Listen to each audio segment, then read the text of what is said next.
Well, good morning, everyone. Thank you for joining us for the Governor's Committee on People with Disabilities. And we have a webinar series today.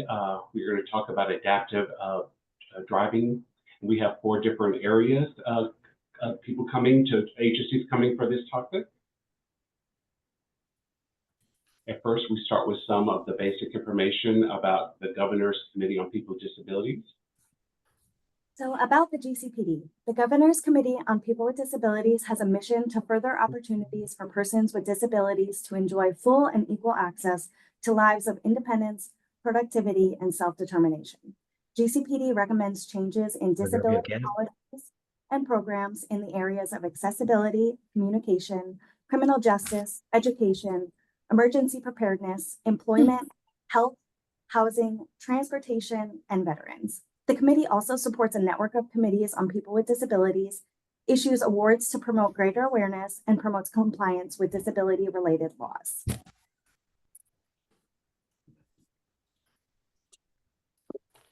So just some general information before we get started. We do have the chat is not available during the public webinar series. So if you have any questions, go ahead, use your Q&A tool that you have available, and most answers can be answered at the end of the webinar.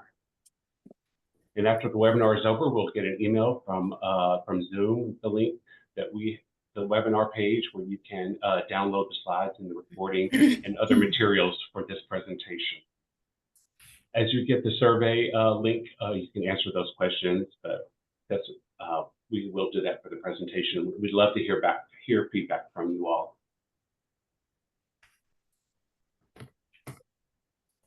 Okay, so we have a few different agencies that I mentioned. Each will go ahead and introduce themselves when it's their part.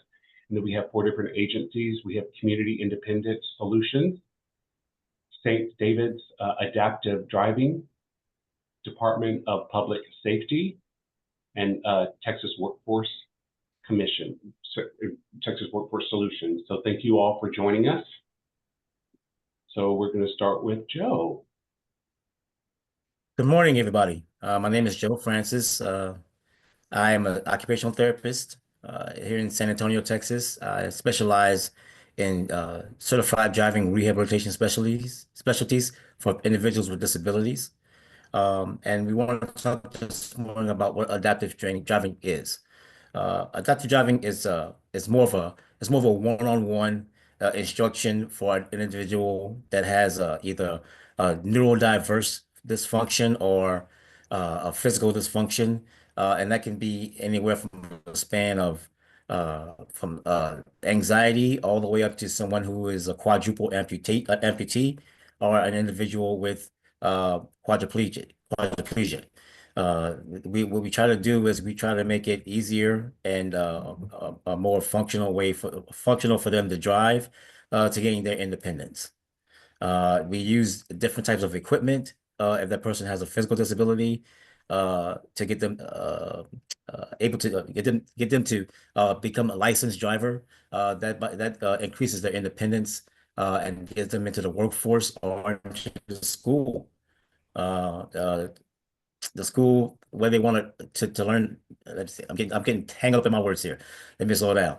So we're hoping to get those individuals either licensed to drive and get to and from work, or to get to and from a school to learn a new skill set to get to work to gain employment. We use different types of modifications on the vehicle for those with physical disabilities, but for those who are neurodiverse, the adaptation comes with the training, the verbal training, and how they're learning during the training. So, for instance, it may be something as simple as using the right size vehicle for training, or it may be something as simple as wearing the appropriate clothing for training. All those things play a factor in those individuals with who are neurodiverse. Next slide.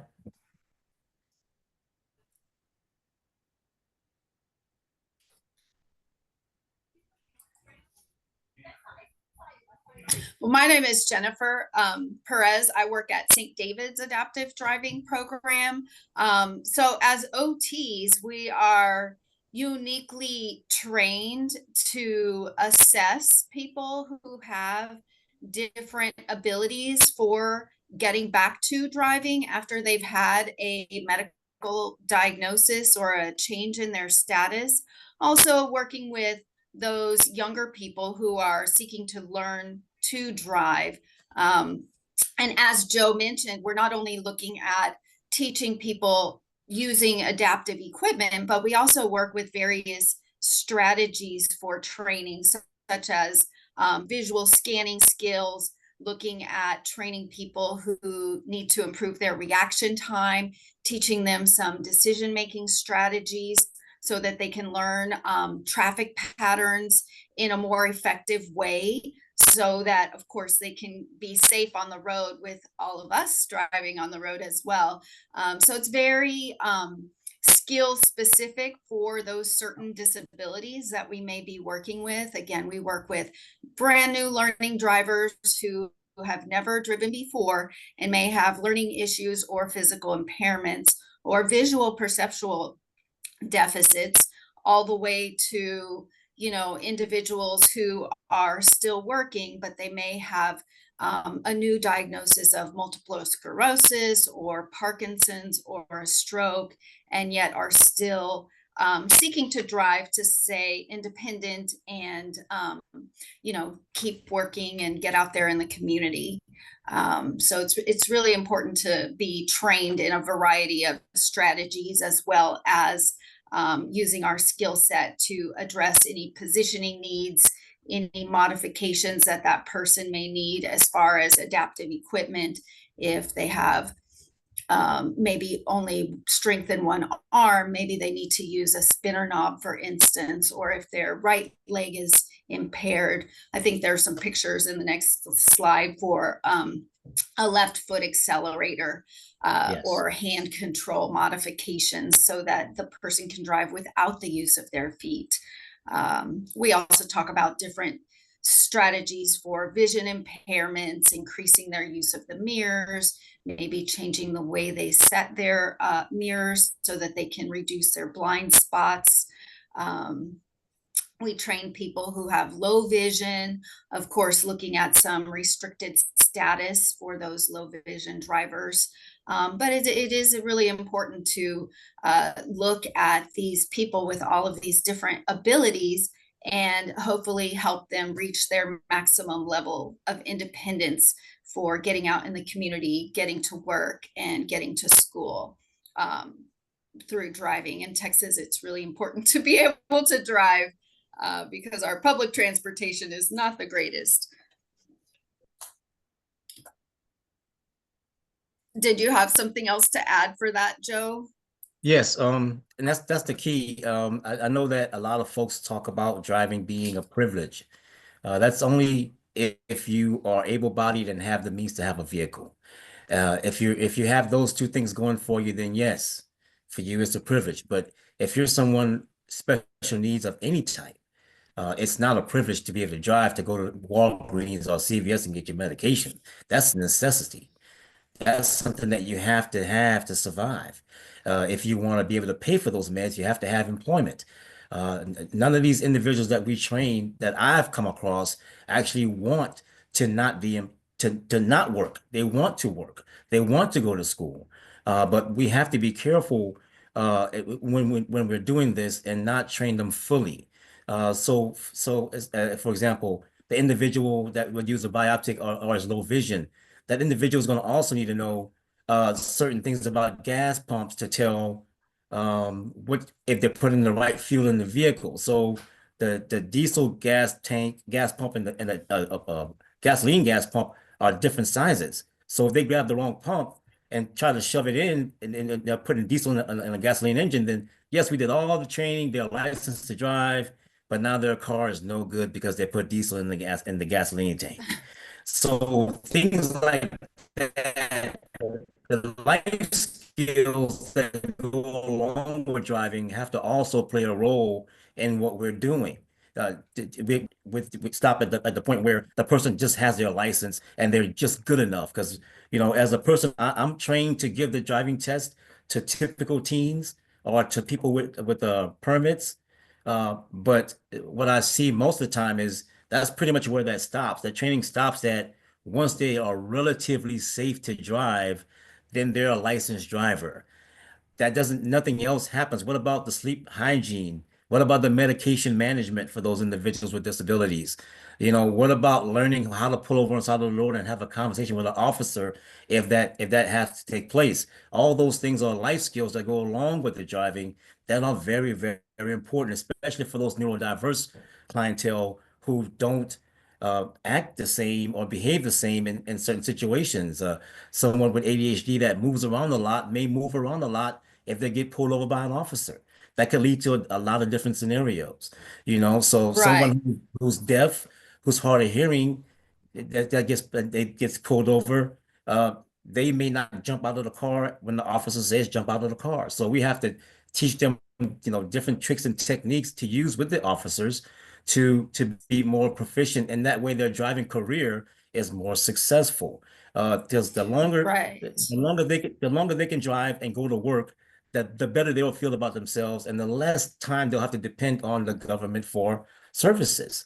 They'll be able to pay for their own services as many of them they want to do. They want to pay for their own services. So the licensing part is just the very beginning, but we have to be careful in who we're allowing to get these individuals trained. It can't just be a typical driving school. As Jennifer knows, we get a lot of calls from typical driving schools about individuals who are neurodiverse that really are barely making it, and that doesn't bode well for the long term of their driving career. Right. For their safety, we see a lot of history of people who have at fault collisions because they haven't been really trained well in independent decision making skills. And so they tend to make more errors while driving.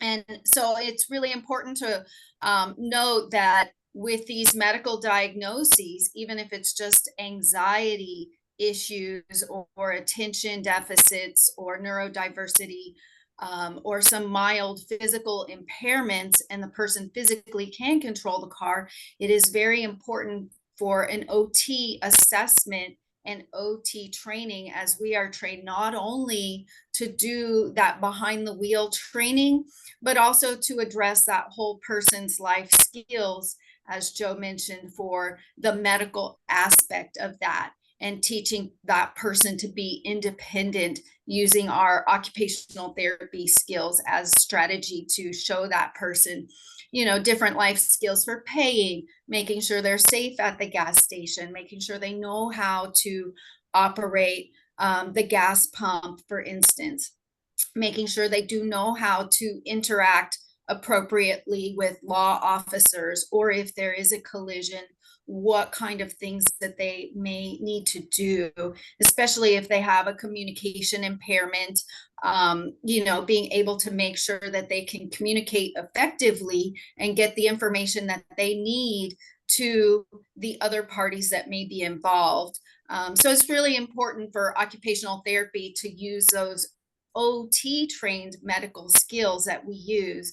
We know that driving is kind of one of those hardest skills of daily living that really exists, because not only does it impact your own independence and function, but it also impacts everyone else as a road user. And so it's not only your own ability to take care of yourself and be independent, but it's your ability to be in the community and be independent, and still managing whatever those medical diagnoses are. So that's really important to think about. Yes, I mean, you have to imagine if you're gonna just go, if you have to get your vehicle maintenance done. Most people don't know about vehicle maintenance. Imagine if you're neurodiverse and you just learn how to drive the car and not take care of it. So you're still not independent. Your social skills, your life skills are still not there, and that stuff is not actually taught in a typical driving school. You have to go to a place where the life skills can be managed and taught. Otherwise, it's still you're putting money into a system that's not going to bear you any fruit. For most of us, the individuals that I see in San Antonio and the surrounding areas, sometimes they'll go through a typical driving school, Jen, and they might get through that barely. But then sometimes they don't drive ever again after that for 5 or 6 years because they're still terrified of driving because they haven't learned any coping skills that go along with their disability to be a fruitful driver and have that independence and really start living their life. And so it goes to show that the importance of the social skills, the life skills that go along with the driving have to be a piece of it for those individuals who are also neurodiverse. I would hate for them to get left out because they don't have a physical dysfunction per se, but the dysfunction is more of a brain function or a personality function. So we got to make sure those individuals are not left out in the cold when it comes to talking about adaptive driving variations. Yes. And then we also still, as OTs are best suited to address any positioning needs if someone is of short stature or if they have limb differences where maybe one leg is too short and they need pedal extensions or they need different positioning devices in order to have the trunk stability to steer the car, so looking at some of those positioning things and then as well the physical strength to manage any adaptive equipment they need once they get to the location. So it's not only just driving, but can you get your wheelchair in and out of your vehicle? If you have a spinal cord injury, for instance, can you break down and set up your chair very quickly so that you can get in and out of your car if it's raining or very cold? Do you have a Very hot. balance impairment? So all of those things are very, very important to be addressed. Yes. And I'll say this one final thing about the adaptive driving. Um, the person who's doing the training has to be adapting to the individual as well. Yes. You cannot have one type of one size fits all. If you're the kind of trainer who wants to train everybody the exact same way, it doesn't work with neurodiverse or people who need physical adaptations in the vehicle. Every time you train someone, they may have the same diagnoses, but it is a completely different setup or a completely different training technique. You have to have a full repertoire of skills to train these individuals. I mean, you don't have to be an expert at all of them, but you definitely need to recognize the signs and symptoms of something that's not quite right when you're trying to train an individual as if you're training someone who does not have anxiety or does not have ADHD or is not on the spectrum. Those things are not congruent with each other. One angle is way wide, much wider than the other. One's an acute angle. That's going to be your typical individuals are going to be pretty acute. You're going to fit a small amount in that one technique. But for the rest of them, that's a very, very large angle, very obtuse. And you have to come with enough tricks in your bag to do that. And OTs are uniquely positioned to be able to do that because we have that bag of tricks that we can and then we lean on one another as well. And so if I don't know the answer, then I guarantee you I know an OT who does know the answer. And that's the thing. That's the thing. And that's the thing because you see so many different diagnoses in the hospitals and the rehab facilities and things like that. When you tell someone who's not in a frame of mind thinking that they can drive, and you say, you know what, you can drive, I can train you. And they're like so excited that you have to adapt to as well because people appreciate that when you see that in them that they can be independent. Those individuals really, really, really soak that in a lot, and they want to be successful. So I say the trainers, us as OTs, us as individuals, we have to be adapting to them as well. So it can't just be a one-way street. We got to play both sides here. It's definitely true. You'd have to look at all aspects of the person. It is a very person-centered field of the medical profession to be able to be an occupational therapist and look at that individual and address that person's specific needs and then modify your techniques to address that every time. And somebody may be doing really, really well with their training skills and then have a very off day And then you come back and kind of find out, well, there's something else going on affecting their functional performance. And you can kind of give them some strategies to help with that other thing that might not necessarily be related to driving, but it is impacting their safety on that day.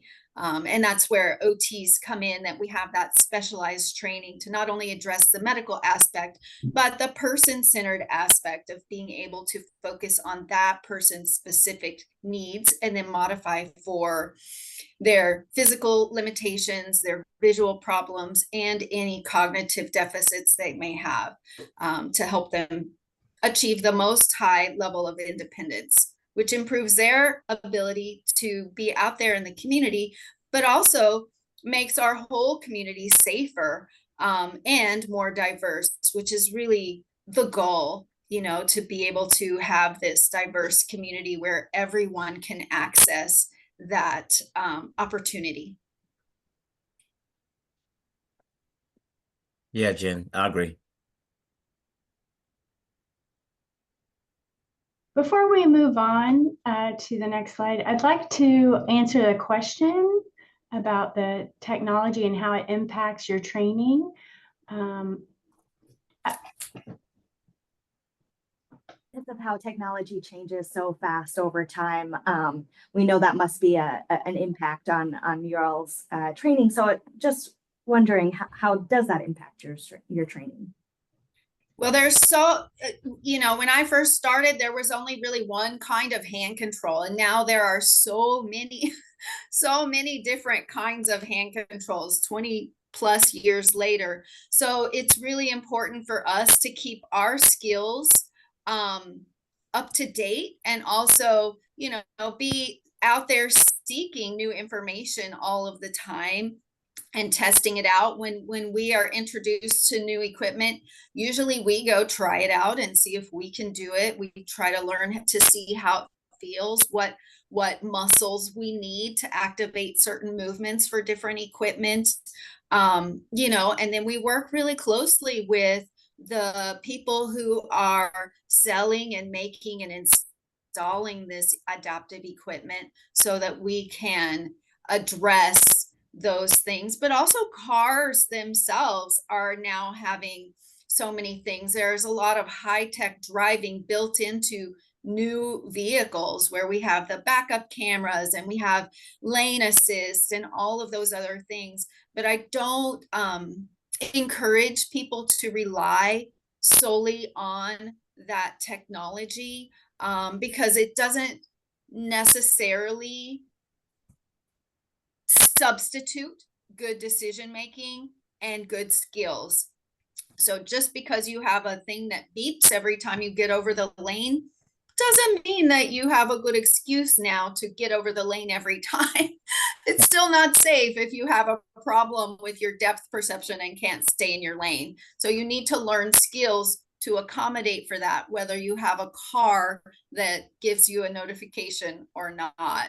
So again, that's again where that OT comes in. You teach that technology, but you teach the underlying skill as well.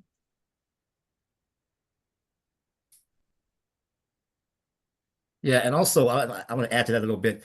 I know there's a lot of high technology out there, but sometimes you have to work with things on the fly. So if they need something very, very particular, then I may have to stop at Dollar Tree or General Dollar Store or Walmart to create something myself for that specific individual, to create something myself. And then with the new technology of 3D printing, if that works for the individual, then we can have something like that 3D printed and added to the vehicle in the position that works best for them, so they can drive. So the technology has changed the whole field of driving as such that it's almost impossible not to be able to drive. I always joke around sometimes and say, all you need to drive is a head. That's it. You don't have to have a neck, arms, legs, none of that. You can drive. I just need to stop by Dollar Tree and Walmart and get the tools to put with your head, and you'll be okay. So it's almost impossible. Everybody has a chance to drive. I would say this. I would say this because of the way technology is now. I always want to give everybody a shot to drive, at least a chance, at least an evaluation. Let's at least do the eval and see what we can come up with. But without the eval, we have no crime scene. We need the crime scene to figure out what we can do to solve the crime. If we have the individual, we do the evaluation and see what's missing, we can come up with the technology to make that work and make it fit together and make that individual whole as a driver. Exactly.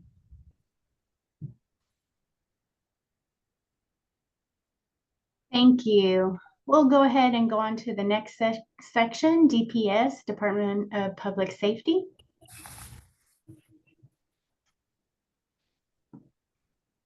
Good morning. My name is Armandina Salazar. I'm with the Department of Public Safety. I'm a lead with the department for 17 years, and I'm going to just go over the Texas laws for adaptive driving. For good cause, the department may impose restrictions or certain endorsements that are suitable for the individual driver or the license holder. It could be anything from a specific vehicle or a specific type of vehicle, special mechanical controls or devices that are required for that holder to operate the vehicle, any mechanical attachments, including glasses, or if you have an artificial limb required for the person of the holder.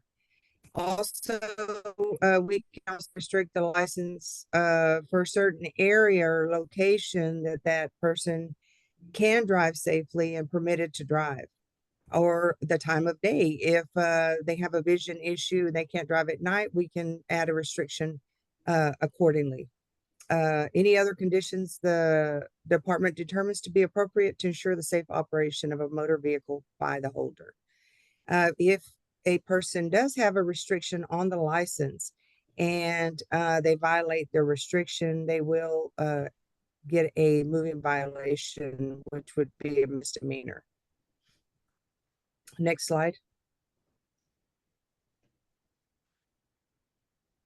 Next slide, please. In order to attain a license, you would, of course, have to have an appointment, but we do take walk-ins every day, and all offices should be taking walk-ins. You can use the Real ID document check tool online, and that way, when you come to the office, you have all the documents you need. You need Real ID as far as birth certificate, or resident card, passport, those type things, and also proof of social, school record. There's a number of different documents that we would accept.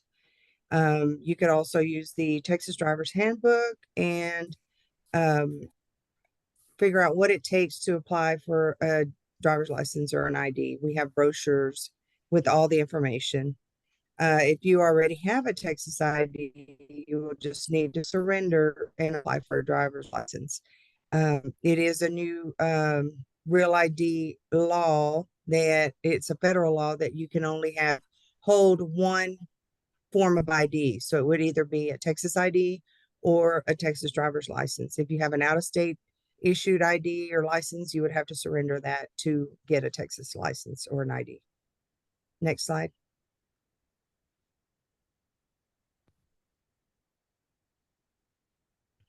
So here's pretty much what I've gone through as far as U.S. citizenship, lawful presence if you're not a U.S. citizen.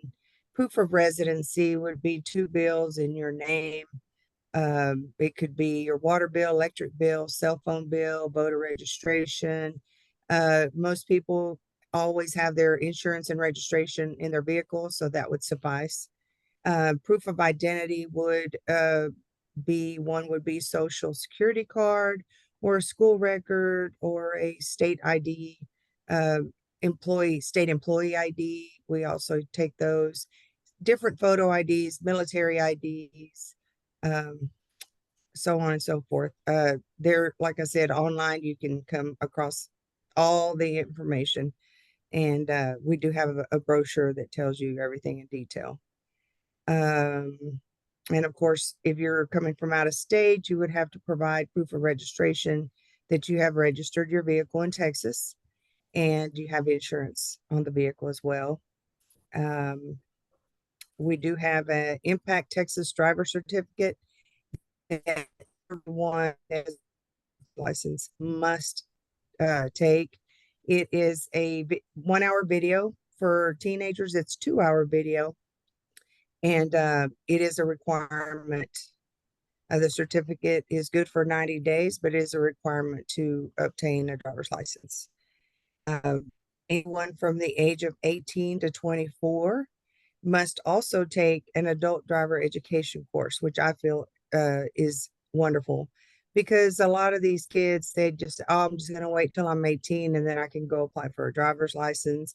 They'd come into the office, take the written test, and had no clue how to put the vehicle in drive or anything. So I'm really glad that they came up with this adult driver education course, and that it is a requirement. Next slide.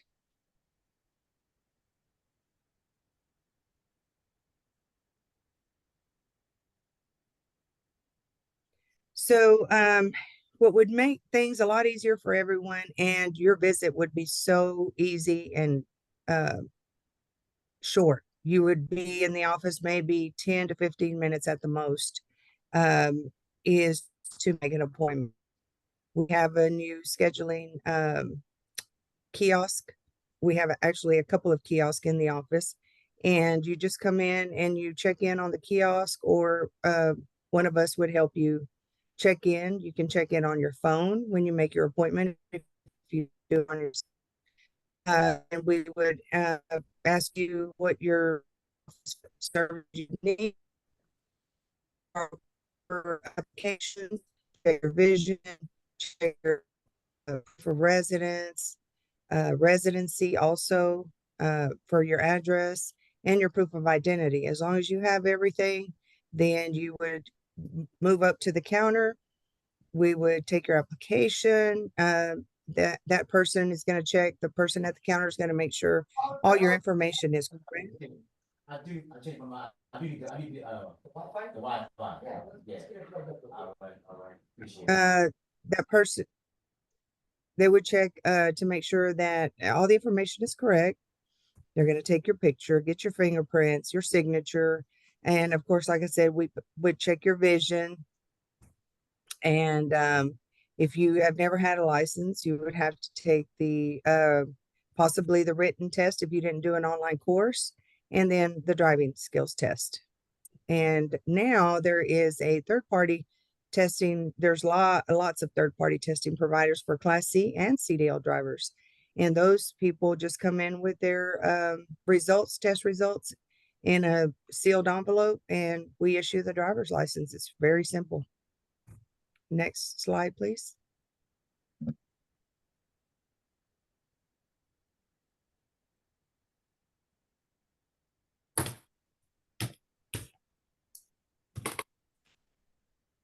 Once your license has been issued, we'll hand you a temporary driver's license, which is on a piece of paper, and it does have your picture on it. We'll ask you to look over it, make sure everything's correct, ask you to review the information, address, date of birth, spelling of your name, and verify that everything is correct. Then we'll ask you to sign it before us, and you should get the hard copy in the mail in 2 to 3 weeks. Following applicants. So here's some websites you can go to if you're a new resident and you're applying for a license, you're a teen driver and you want a license, temporary visitor or foreign student. We have a lot of, here in San Angelo, we have a lot of ASU students. We have a lot of, we have the base here as well. So we get a lot of these type transactions. We have people that just want to drive a motorcycle, and we have those applicants. And like I said, veteran services are also available. Next slide.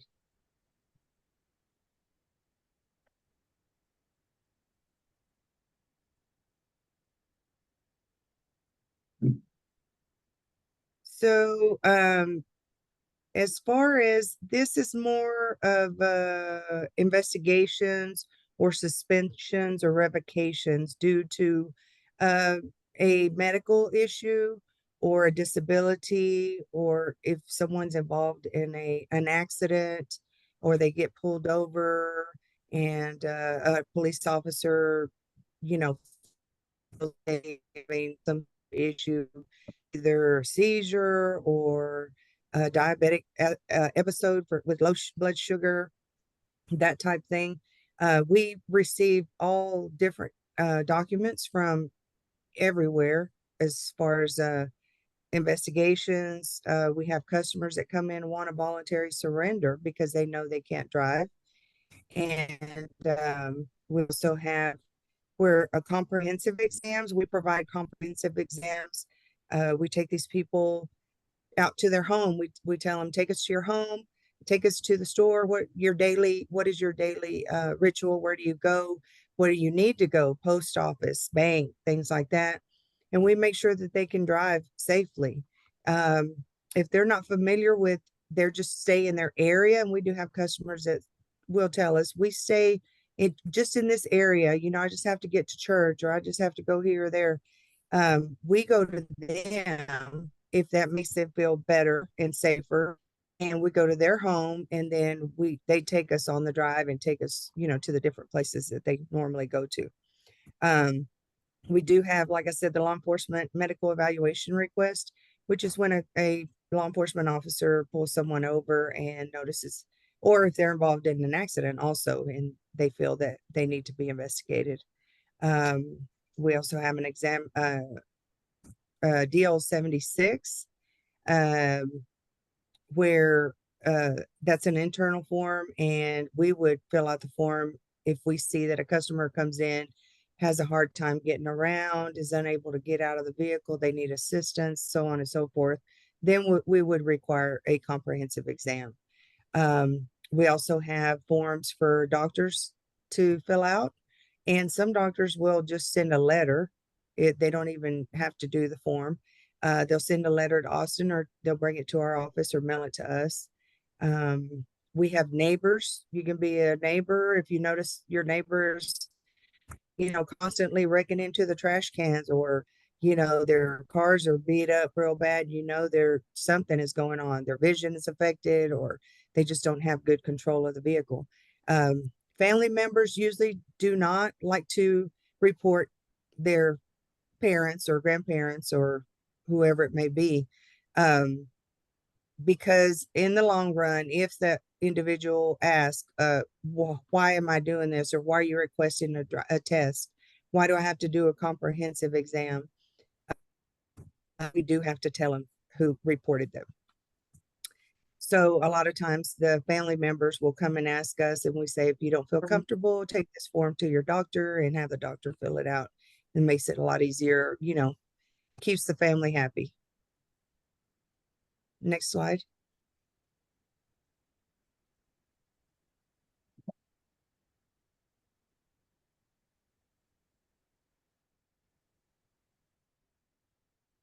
So a voluntary surrender that's not related to medical advisory board is forwarded to the processing for voluntary surrender. Medical packets are then sent to the department that are forwarded to Department of State and Human Services. They should go to State Human Services first, but sometimes they're sent to DPS. And so DPS will forward those, and then we take action depending on Department of State Health Services recommendation and the Medical Advisory Board recommendation. Medical Advisory Board is made up of a panel of doctors that volunteer, and they go over all of these cases. They have certain times that they meet, and they go over the cases and discuss the medical. The medical packet is very detailed. It goes to the doctor. The doctor has to send that in to the Department of State Health Services directly. It cannot come from the individual, or else it is denied, and they have to start over.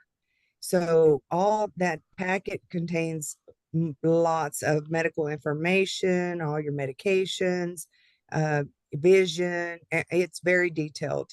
And that's how the medical advisory board makes their decision. And like I said, if they sometimes the medical advisory board will approve the application. A lot of times they do approve it, but then they also require what we call a comprehensive exam.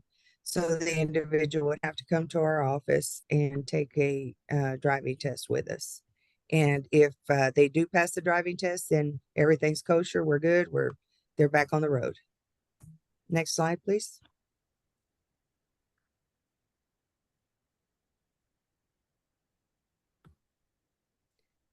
Here's a list of some of the restriction codes that go on the license that I spoke about earlier. There is a full list of restrictions at this website. These are just some that would affect anyone with a type of disability or, corrective lenses, if they're underage, or even if you're not underage and you don't feel comfortable driving, you can get a permit and there would be a B restriction on your license. You would be able to drive to practice, but you would also have to have a 21-year a driver that's 21 years of age or older in the front seat with you. And a lot of times we do suggest that if we have a driver that comes in and is having a hard time, we say, let's get you a permit so you can practice and then come back for another driving test. And the C restriction is daytime driving only, which is, like I said before, someone that might not have good vision at night, so they can only drive during the day. We have automatic transmission. A U is for applicable prosthetic devices. W is power steering. Would be mandatory, and so you would have to drive a vehicle with power steering. We also have telescopic lens. P31, usually we use that for individuals that have had seizures and that type thing. We don't want them to be driving anybody with a lot of passengers in the vehicle for that reason. So they wouldn't be able to be a taxi driver or bus driver or EMS driver. And we also have what is the P32, and that's other. So we could come up with a restriction if it's, something totally different than what we have available, and, just put it in listed in however it needs to be listed. As far as I can't think of an example right off the top of my head. Like to and from work only, that type thing, or to and from school. And then of course we have P34s, no expressway driving. We use that one a lot for more elderly folks that drive well. They just drive a little bit slower sometimes and don't do great on changing lanes. So they just would be able to drive like in a neighborhood, in their neighborhood. Next slide, please.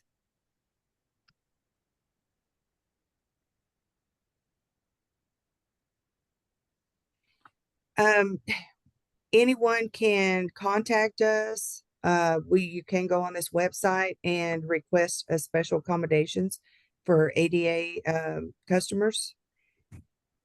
And that's the American Disability Act. Common accommodations is we do prioritize elderly and disabled customers as soon as they walk in the door. With appointment or no appointment, they do take priority all the time. We help them schedule appointments. If they don't have the documents they need and they have to come back, we make sure we check their vision before they leave so that they don't have to come back multiple times in case they don't pass the vision test.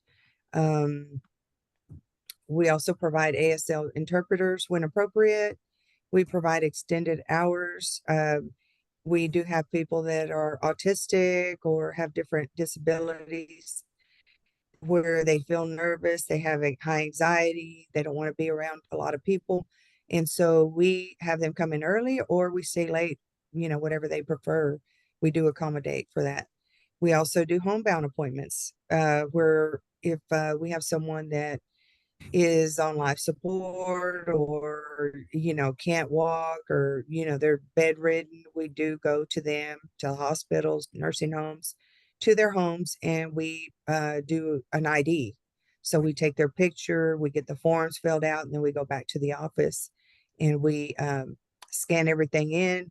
We take them their temporary ID, and then they get their ID in the mail. And that's needed a lot for Social Security purposes, Medicare purposes, banking purposes, so on, medication. And then we also, like I said, administer the comprehensive driving test. And sometimes we go to them. We live in San Angelo. I live in San Angelo. And we have, a lot of small communities around us, Mertzen, Brady, Robert Lee. And we may go to these folks to do the homebound because they don't want to drive on the highway. So we go to them, we set up the appointment, go to them and do the comprehensive driving test. Next slide. And I believe Marcy is up next. Good morning. This is Marcy Heine. I am with the Texas Department of Public Safety and have been for about 25 years now. And I've also been involved with the Medical Advisory Board, MAB, with DPS for about 13 years now. Currently a supervisor in the driver license division. And I'm going to be going through the process when cases are referred to the Department of State Health Services from Department of Public Safety and what that looks like, what's expected. So the Department of Public Safety and the Department of State Health Services work very closely together when it comes to an individual's ability to safely operate a motor vehicle. It's the responsibility of DPS to maintain the safety of all individuals sharing the roadways. There are times we may ask for additional information, medical related, in regards to certain medical conditions to help determine how it may affect someone's driving. There's also criteria that the Department of Public Safety follows when referring a case to the Department of State Health Services. That criteria is governed by the Texas Administrative Code, Chapter 15. I do have a slide at the very end of my portion that I have provided statutes and administrative codes regarding legal basis for driver license and medical standards. And then per Health and Safety Code, 12.092B reads, provides that the Medical Advisory Board shall assist the department in determining whether an applicant for a driver license or a license holder is capable of safely operating a motor vehicle. MAB established a set of guidelines. They use it's the guide for determining driver limitations that physicians on the Medical Advisory Board, when reviewing cases, they follow those guidelines when reviewing cases. Next slide. So the next couple of slides are going to be the order in which things occur once a case is referred to the Department of State Health Services from the Department of Public Safety. Once that happens, then the customer is mailed a letter from the Department of Public Safety advising them that they have been referred to MAB, Medical Advisory Board, which is housed with Department of State Health Services. Then shortly after, maybe around 1 to 2 weeks, a letter is sent from the Department of State Health Services to the customer advising them of the requirements, which is having a medical packet completed by their physician. The customer must have the medical packet completed by their physician and then returned to DSHS within 90 days. There are cases, sometimes the doctor will send that packet in directly from their office for the individual, or that individual can also send their packet to the Department of State Health Services. When the packet is received at the Department of State Health Services, it's reviewed to make sure everything is acceptable. Sometimes a doctor's signature is left off, or the medical condition in question that portion of the packet may have not been filled out. So if the packet is acceptable, then it'll move to the next step where DSHS prepares that case for review. And once that review takes place, those results are sent to the Department of Public Safety, and we'll cover some more of those types of opinions on here in just a few minutes. It can result in an approval opinion, meaning the individual is allowed to drive either Class C or CDL. It really depends on the type of license they currently hold at the time and they're seeking approval for. It can include an incapable, which means no driving. So no approval for a vehicle whatsoever. If the packet is not acceptable and information is missing, then DSHS will send the customer a letter advising them that they have information missing and letting them know what's needed. That customer does have 45 days to return that completed packet with what is missing. Or failure to do so within the 45 days allowed, or if that customer doesn't send a packet in at all, that can result in revocation of the license for not responding. Next slide.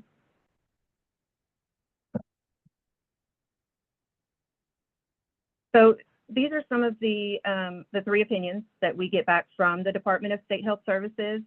Of course, what I just mentioned, the no response, no reply opinion, the related enforcement action that would be placed on someone's license reads revoked medical advisory board, no reply.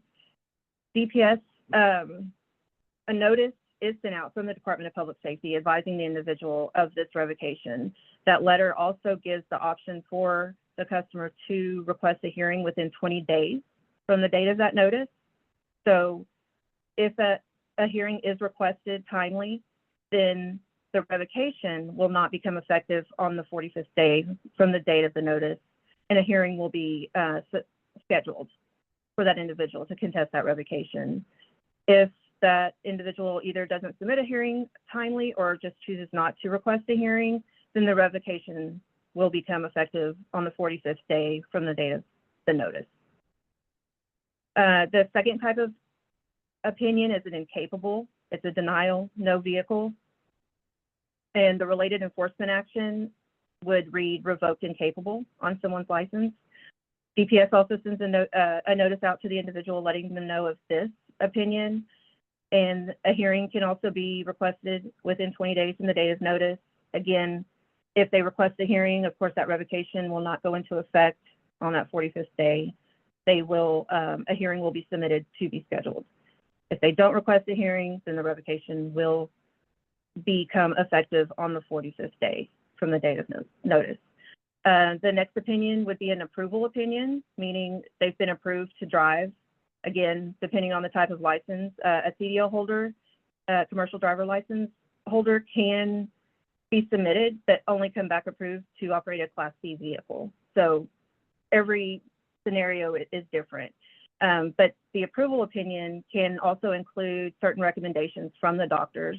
They can recommend that that driver, they're approved, but they may have to have a certain restriction applied to their license, or they may have to complete a comprehensive exam, or they may even ask that they be reviewed again in 6 to 12 months. DPS, in that case, also notification is sent to the individual, and it lets them know that they were approved. If there's any additional recommendations, they will also, that letter will also provide what those are and what they need to do to comply. Next slide. So we just discussed hearings, and I'm going to go over, if a hearing is requested and scheduled, some of the findings and what those findings mean. So it can only be requested to contest a no reply or an incapable. Those two do result in revocation. So only those 2 opinions are the ones that can be contested. The no reply revocation, if that's what the enforcement is, then what's going to happen is they'll go to the hearing. The judge can rule an affirmative finding or a negative finding. There's also a negative finding dismissal. If the judge, and what I'm going to do is I'm going to cover the negated finding and the negated finding dismissal first, and then I'll go back and cover the affirmative finding for both the no reply and the incapable revocations. So if the judge negates on a no reply revocation, if the judge negates that, then what will happen is that individual will not have to serve a revocation. They won't have, their license will not go revoked. However, they will still be required to comply with the board because they never responded from the beginning. So they'll still be required to comply with the board. They just won't have to serve a revocation. And then the only way, of course, to comply is to go through that process with the Department of State Health Services Medical Advisory Board review. They would have to submit another packet to the Department of State Health Services to go through a review. The negated finding dismissal, it's going to be the same thing for a no reply revocation. The judge can rule a negated dismissal, but that individual, again, will not have to serve a revocation, but they will still have to comply with the Medical Advisory Board and go through a review. For the incapable revocation, works just a little bit different. If the judge rules, if he negates it, then that individual is they don't have to go back through the board. He negated that, they won't serve a revocation, they don't have to comply with the board from then on, unless they have a new incident or something that's separate from the one that they were reviewed for first. If for a negated finding dismissal, the individual does not have to serve a revocation. However, they will still be required to go through the board to be reviewed. And so, of course, going through the board, in order to comply with an incapable, you would have to get an opinion of an approval. They would have to be approved for that revocation to be lifted. So let's touch on the affirmative finding. So, of course, if it's affirmative, they will have to serve the revocation and comply. For a no reply revocation, of course, they would have to go through the board, be reviewed, and it could come back as an approval or it could come back as an incapable, but they would still have to go through the review and receive that opinion. The incapable, of course, then to comply with that, they would have to receive an approval. Now, an affirmative finding can be appealed, and the individual would need to file with the county or district court. They have 30 days, I believe, to do so. If and then once it's received at DPS, if that appeal is proper, that will stay the revocation for 90 days. And then depending on the outcome of that appeal will determine if that revocation, will remain. If we haven't received it by the 90th day or the 91st day, then the revocation will automatically go back into effect. But they can also send a judgment that's rendered in court. And if that, authorizes DPS to back off that revocation, then that would be done at that time. But that's pretty much how the appeals work. It has to be a proper appeal. There's certain criteria it has to meet. If it's improper, then of course it's not going to be acceptable. Also, with an affirmative finding, the revocation would go into effect on the 11th day from the date the finding was rendered. Next slide. So this slide, I've provided statutory references and the Texas administrative rule references for anybody that wants to reference them or go look at them at later. They can. I did link them. So if you click on each one, it should take you right to that spot in statute or the administrative rules. And I believe the next slide is the next individual.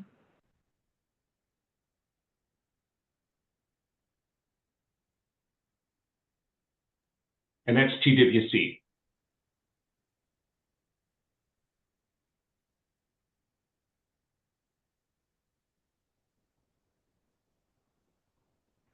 Michelle, are you here with us? I am, if I can take myself off mute. Seems to be the struggle this morning. Hi, can you see me? No, we cannot. How about Oh, now? There, now we see you. Okay, thank you. Thanks for having me. Modifying a vehicle is very expensive. It can be. For the driver or a passenger, a disability costs anywhere from 20,000 to 80. Of course, with inflation, that has gone up. We're seeing 125 to 130. But it does go lower too. It goes sometimes as low as 10,000 if we're just doing hand controls. Some resources that are available to Texas with disabilities to maintain their transportation independence are, of course, myself, the Texas Workforce Commission, voc rehab services, Medicaid, Medicare, and private insurance, and independent living centers that do not tie the individual to work.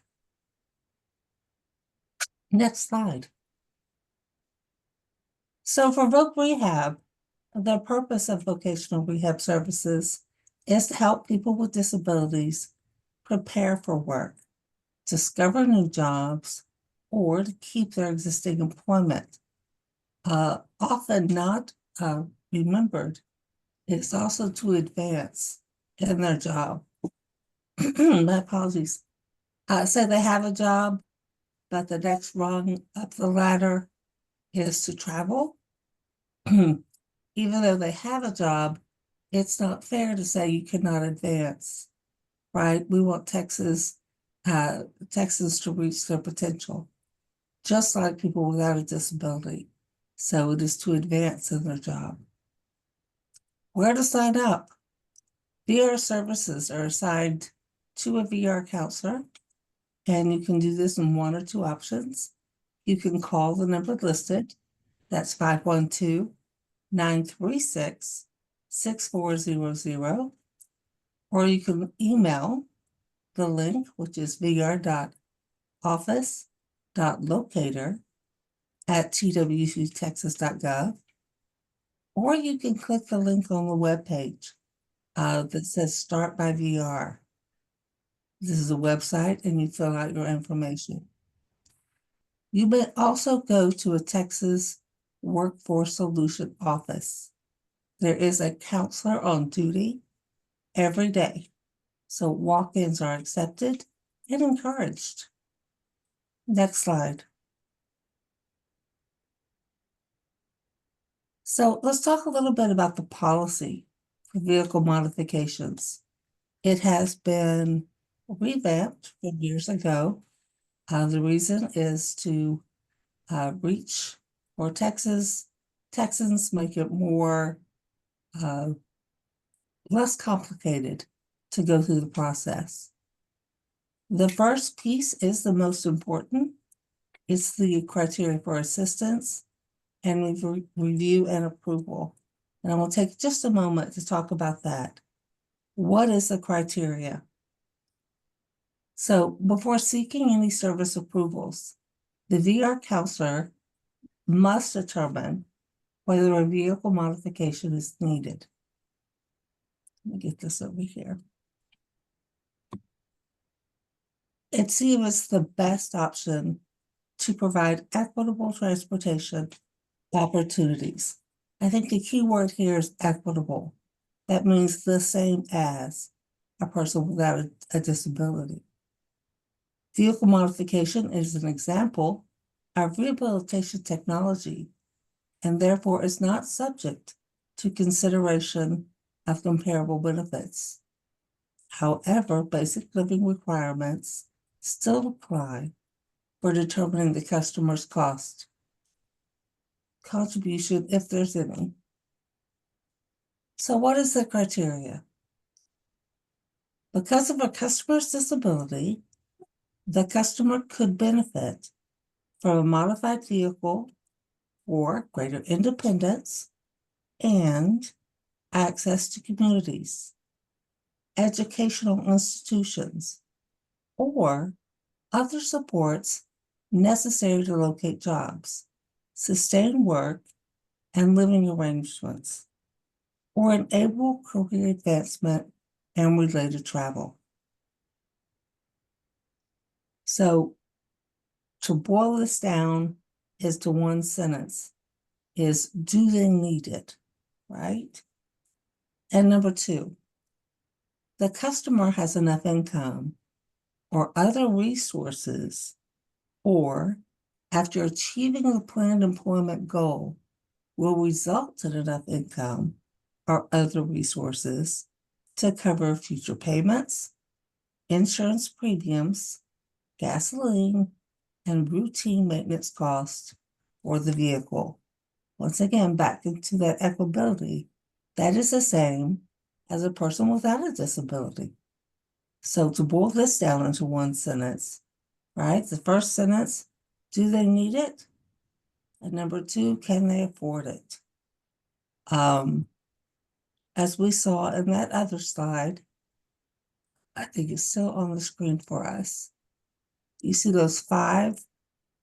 We have broken the policy down into 5 segments. Phase 1, which I just went over. If they're eligible, they are then transferred to a specialist in vehicle modifications to go through the rest of the vehicle modification process. So phase 2, evaluation and training. Phase 3, this is where the vehicle is selected. It is reviewed by Texas Transportation Institute, and that is to make sure that what the evaluator said and what the vendor is providing match. And number 4, which I like to call Christmas, is the installation and other considerations. Now, other considerations are in some cases, TWC EVR can assist with down payment or a monthly payment. Those situations come up usually when a customer has a vehicle that they are paying on, and now they have a new vehicle, and they've got to, sell the other vehicle. It's a little daunting to do 2 vehicle payments, and they may not be able to afford that. So TWC can step in and help. For the down payment assistance, oftentimes that is used to get the amount of the monthly payment lowered so that the customer can afford it. And then phase 5, they get their vehicle. This is an awesome day. Many stories of successful vehicle modifications. We do about 185 a year, so quite a few. It must be inspected by the Texas Technology Institute to ensure safety and proper installation. And if any training needs to be done to get used to the vehicle, post-driver's training is always recommended and provided at that time. I don't know if you've ever rented a vehicle and you've never been in that vehicle. You go to hit that brake and it connects a little faster than what you thought it would be, right? So it's the same when getting a new vehicle for a person with disabilities. We want to make sure that they're comfortable, that everything is adjusted correctly, and we use a professional to determine that. Next slide.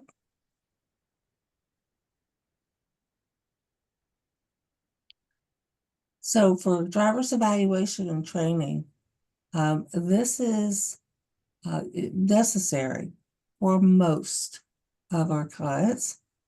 And that is because the customer has never driven, or maybe the customer has never driven with adaptive equipment, or the adaptive equipment has changed. I think someone mentioned there used to be just 1 or 2 hand controls. Now there's many different options. So we want to make sure they're familiar and that it can operate safely. Or perhaps the customer's condition or their disability has, changed. They used to be stronger. Now perhaps they're a little weaker and they need less torque of the steering wheel. When things change, so do our driving habits. Next slide.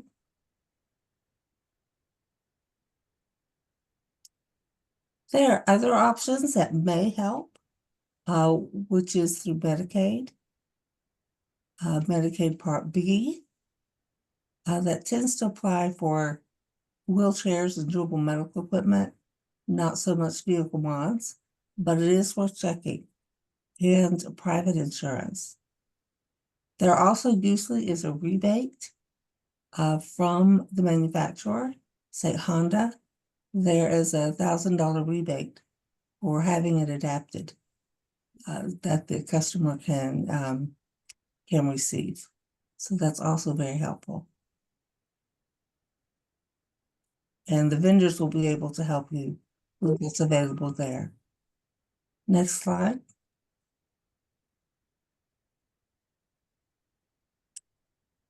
If the goal is not to go to work or maintain employment, the Centers for Independent Living Services can help with vehicle modifications. You just can walk in. You also can find your local center at the link provided below. These centers can help identify just additional financial resources, and they can provide, support throughout the process. Because they work directly with the vendors, just like TWCVR does, they're able to negotiate oftentimes a much better cost for the individual. Next slide. Thank you. You're welcome. Thanks for having me. Okay, so then we have Michelle. Thank you for your part. We also have Melinda and Billy. and Billy. Hi, good morning, everyone. My name is Melinda Paninsky, and I am an adaptive driver. Kind of just here to speak for a few moments on my personal experience, and then I'll hand it over to Billy, who will do the same. As you see on the slides, it is not a decision to make lightly. Someone's decision is varied based on their circumstances and the resources they have available to them. Driving, I do feel, is a privilege, not a right, meaning that not everyone is legally allowed to drive. There are some choices. But when I say it's a privilege, I know it was mentioned earlier, we all need to get our medicines. We all need to work. We all need to do those things. Living in places that have public transportation allow us to do those things individually. So if you are deciding not to be a driver for one reason or another, you would then want to be in a community and in an area where there's public transportation available, so you could go to work, so you could get the medications and the food and the resources that you need to be independent. So that's the decision. So be in an area where public transportation is available or family resources, or be a driver on your own. Many years, I never thought I would be a bioptic driver. And what a bioptic driver is it was mentioned earlier, it's a special pair of glasses where a telescopic lens is mounted into the glasses. I am legally blind, but thank you to technology in the early 90s, I was introduced to this technology and given the opportunity to be considered as a driver. I didn't make that decision lightly. I had spent many years never thinking I would be a driver. So I took that technology, kind of used it independently in my daily life to see how I felt about it, and then went and took a driver's test, got my learner's permit. Back then in the early 90s, I wasn't aware of resources to take driver's training programs. So I relied on the time I spent in college using my adaptive technology, practicing using it, how to go in and out of the scope. Also, the low vision evaluator that I worked with to get the glasses kind of taught me how to use them. And then the driving piece really, I had taken a driver's ed class in high school just because everybody did back then. So I knew a little bit about driving and roads, flows, and so forth. But I took time with my learner's permit to drive with someone else to learn about the vehicle, to learn about the rules of the road, so to speak, some of the basics of how to determine the gas. Where is the gas tank on the car? Like looking at the little symbol and knowing that tells me where the gas tank is. All those things I spent probably a year learning with just a friend with my learner's permit, and then went and took my license. So I did not have driver's training. It was a choice that I made because it wasn't available at the time for me. But all of that to say that driving has been a wonderful tool for me. It's definitely helped me in my personal and professional life. I know that at some point I may not decide to drive anymore, just as I'm aging and the roads are getting more stressful. I may choose to change that choice and have to look at other alternatives just for the safety factor for myself. Driving does take a lot of extra cognition. So it's not just about the vision, it's about analyzing, problem solving everything that's going on the road. I know many of us are probably all in Texas, and there's no shortage of road construction that goes on. So learning how to navigate through those changing roads and the cones and the barrels and all the tools that come up because of the road construction, there's just a lot of extra stress. And at sometimes I just say, you know what? It's not a good day. I'm not going to do that. So that's kind of my story. I'd love to pass it over to Billy and let him tell you about his experience. Well, thank you so much, Melinda. I'm just very glad to get to meet you and talk to you today because I mean, we're great examples of how everybody's experiences are so different. Like you had your disability from birth, so you were you didn't get your driver's license until later. I had I could walk until I was 20 years old, so I got my driver's license when I was 16 and took all my normal driver's courses and everything. But I got hurt when I was in college, and I guess my injury, I had a spinal cord injury and a traumatic brain injury, so I wasn't and I was at school at University of Texas, so that you don't need a car when or I didn't need a car because I lived right on campus, and I would just use my wheelchair to get to class and be able to pretty much roll all around campus. But towards the end of my my schooling, and while I was there, it was definitely determined that I would need a license, but that actually had even taken place. Sorry, this is so jumbled, but beforehand, because I went to Tier Hospital in Houston is where I had my rehabilitation. And during the end of my rehabilitation there, they had helped me I had gotten a little bit of experience with occupational therapists and physical therapists to learn how to use my manual wheelchair, which are lighter than the motorized wheelchairs.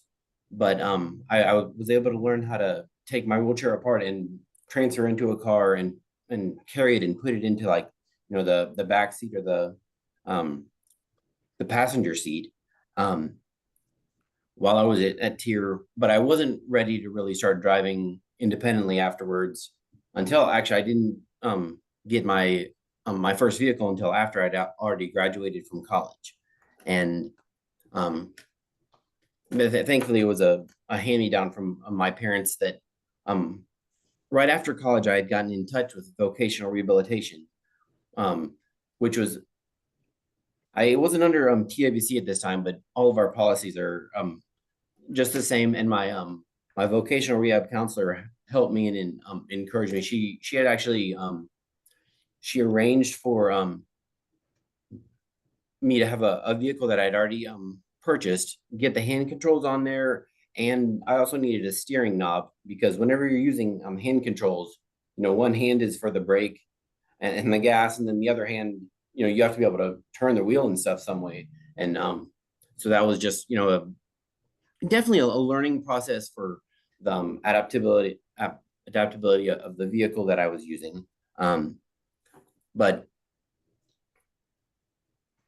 I was so thankful to be able to purchase hand controls because right after I guess I've worked basically since I graduated college, and I was using public transportation, which using public transportation limits the time and the hours that you're able to work because you have to be able to get there, to get there at 8 o'clock, or if you're working before 8, sometimes like public transportation doesn't always operate in off period times, off normal period times. So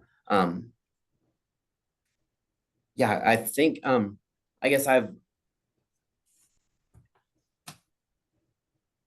actually, as a Texas Workforce Commission counselor, like my counselor like had such a good influence on me that I want to be that same have that same ability for other customers. And there at TWC, I know that we've got ATS adaptive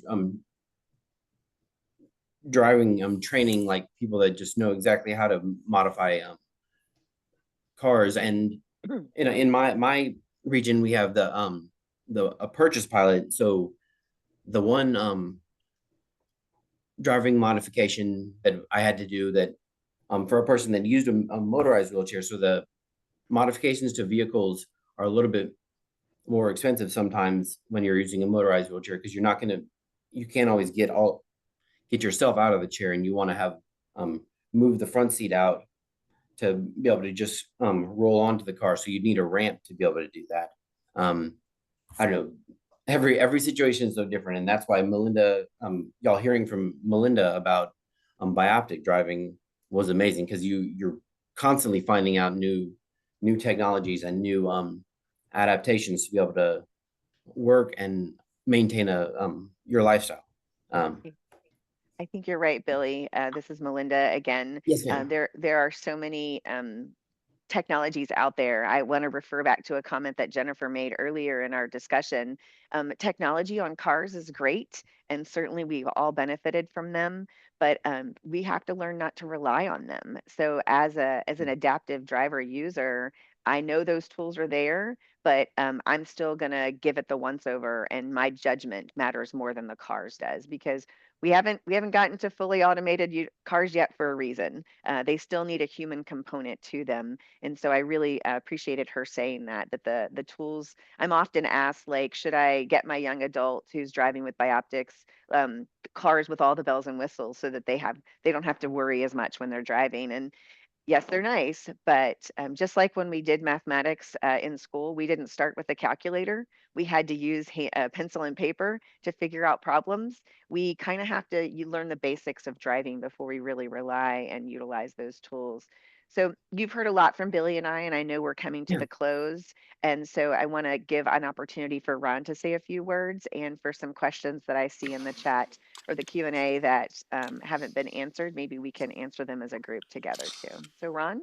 Thank you, Melinda. This is Ron Lucy. I'm the Executive Director of the Governor's Committee, and we're down to our last 7 minutes. I want to cover one resource that addressed a point brought up by Joe at the beginning, and that's, what do you do if you're a driver with a disability and you have a concern about a potential interaction with law enforcement when you get pulled over? Well, the Governor's Committee has a website, texasdrivingwithdisability.com.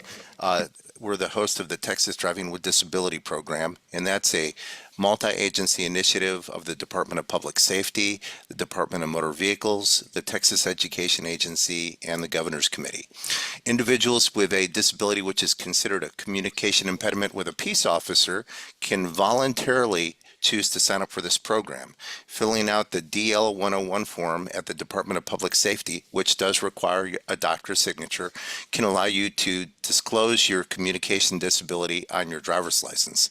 Now, a couple of examples of communication disabilities may be somebody who's deaf or hard of hearing, where when a police officer pulls them over and says, "Show me your hands," if they're yelling that through the windshield of their police car, the driver who's deaf may not obviously isn't going to hear that. And so this would allow the peace officer to know in advance through their computer system. Another example is individuals driving with autism or another intellectual or cognitive disability, people who are neurodiverse. They may need additional processing time to respond to a question from a peace officer. They may not make eye contact, which may cause a peace officer who doesn't know they have a disability to think they're being evasive. So one of the ways you can share information, and once again this is entirely voluntary, is to also fill out a form with the Department of Motor Vehicles. There are two forms, the VTR 215, which is for drivers who are deaf who also want to have this information displayed on their driver's license plate, or the VTR 216. And what that does is it associates your specific motor vehicle and its registration with your communication disability. And that way, when a police officer is pulling over your vehicle, they can interrogate the license plate, so to speak, by pulling up your license plate number and say, aha, this driver has a disability, specifically a communication disability. And that allows the driver to kick in their training that they have on how to interact with drivers with communication disabilities.